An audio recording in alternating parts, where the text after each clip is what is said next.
Last weekend, I competed in ATHX Games, the latest hybrid fitness competition to hit the UK, and I'll be sharing my honest opinion on what I thought and whether it's worth having a go at.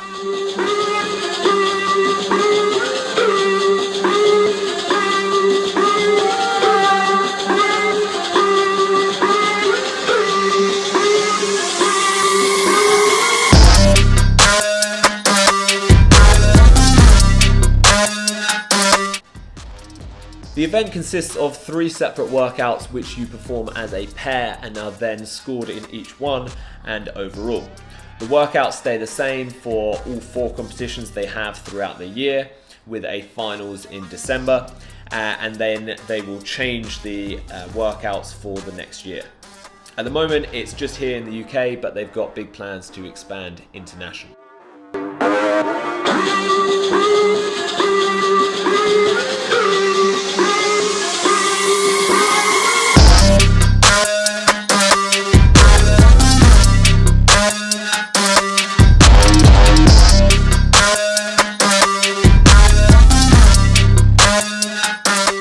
For the first workout, it was strength based. Each partner does a 10 rep max back squat and a 1 rep max shoulder to overhead. Workout 2 was endurance based. You have 25 minutes to complete a 5-kilometer run and a ergathon, which is a 1k ski, 2k row and a 5k bike. You complete the run and the ergs together in your pairs, and then you can switch at any point. And then workout 3 was a metcon consisting of sandbag carries, burpees, squats, snatches and thrusters, all which you share in a you go, I go format. And then there's also a pro version which is the same workouts, just slightly harder variations. The workouts were designed by coach and fitness entrepreneur Ollie Marchon, and on the whole I thought they were quite good. I actually enjoyed training for them. I think they were pretty well-rounded. There was nothing too obscure which you had to train specifically for, but it did push me to focus on different things within my training. So for example, with the shoulder to overhead, I learned how to do a split jerk, which was quite fun. And with the back squat, I focused more on doing low bar squats for higher reps. And then it also made me kind of dial in on my 5k time. So overall it kind of expanded my training, and I think it fits quite nicely if you are training for HYROX or for another fitness competition. It fits in quite well. The whole experience is 2.5 hours. You get to choose your heat time when you sign up. So your heat gets 30 minutes to warm up in the warm-up zone, where each pair has access to a squat rack, so you can practice your lifts, and then you move on to the competition floor to do the actual scored lifting. This was actually my favorite bit. I've never lifted for max weight in competition, so kind of with the adrenaline and I had a little boost from my man Gus on the mic, I managed to put up my best numbers on both those lifts.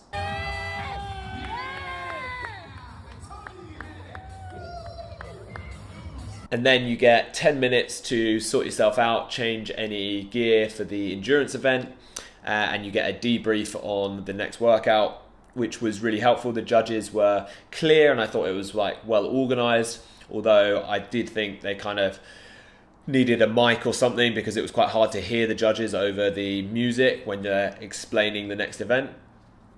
The endurance event was better than I expected, actually. I thought from the workout it's quite simple, but on the competition floor it makes for quite a cool event.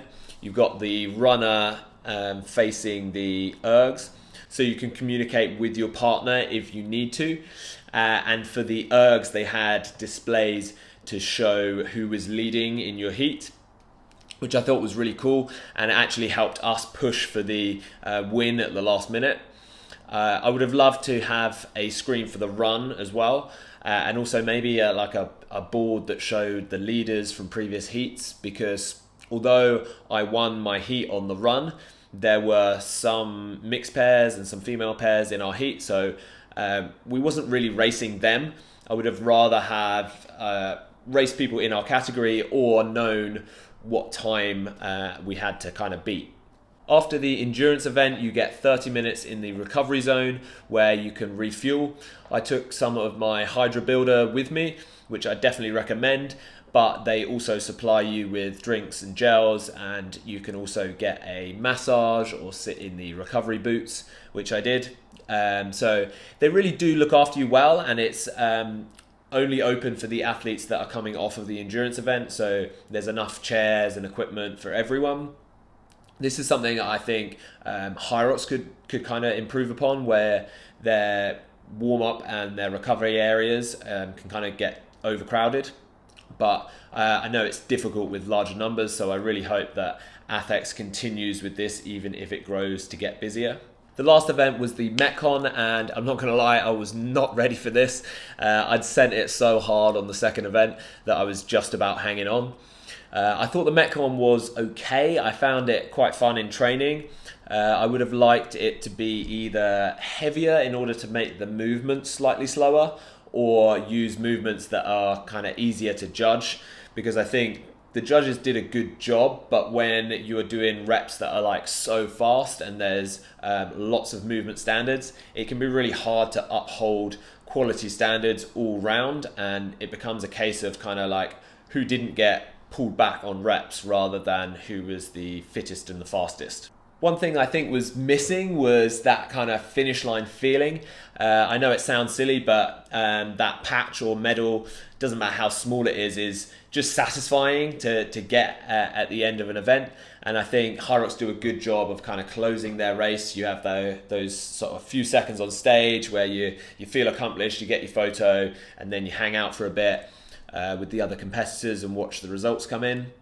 I didn't really get that with this event, and the online leaderboard wasn't very responsive, so you kind of missed that instant feedback of like, how did we do? But having said that, what they did have was an ice bath, which I had to take a plunge to cap off the day. Oh, and there we have it. ATHX Games complete. So let me know your thoughts. Did you compete in ATHX Games? Is it something you'd be interested in? And if you have any questions about coaching or competing, you can reach out to me on Instagram @WoodsyWorkout, where you can find plenty more tips and tricks on all things health and fitness. Until next time, peace.